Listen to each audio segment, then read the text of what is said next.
awkward is this for you? Oh, it's carnage. Yeah, I was usually speaking to a camera, so like speaking to people is just different. So I got to hear in person. That's it. This is a bit different to doing the old YouTube stuff. It's absolutely nuts. It's just like, because all I see is numbers on the screen, Yeah. and then like numbers on the screen, comments. That's it. I don't see like people in like real life. So it's when you see all these people, and they're like, oh, I watch your videos. And you're like, hell, like how many people watch? Oh, So okay. we're tattoo artists. We own a studio. Oh, wicked. So yeah, the idea is sort of go around, ask people what tattoos they have and Yeah. what cars they drive.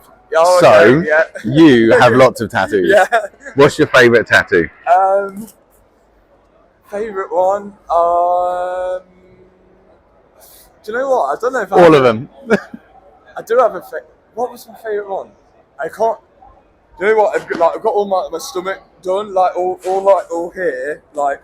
Didn't feel a thing. That hurt the most. But Yeah, okay. That hurt the most, but it, like, I kind of like. I like the stomach one, but that was like one that you're sitting in there, and like I had black jeans on, and at the end of the session, I had little white marks in my black jeans from sweat. But like, yeah, just absolute. Yeah, pain. like yeah. it's so addictive. I haven't had time to.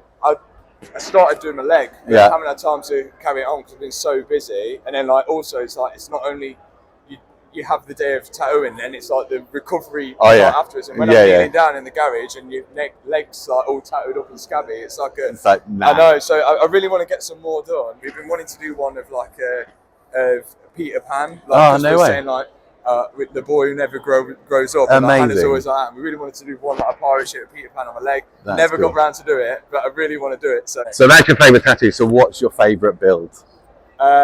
Favourite build? It tops itself every time, but it's going to be now the Murcielago, just because I've done it with my dad. The Murcielago that you're going to let me start because I bought my own. Well, and I've got a gated manual R8 and save the manual. The bad news. Oh no! It's already been done! Yeah, we had a subscriber down and started. Damn it! Yesterday. Oh, legend! Flames out the back. Yes. It was carnage. I'm hopefully going to put the video out on Sunday if I manage to edit it by the weekend, but it's absolute carnage. Oh, thanks for meeting me, man.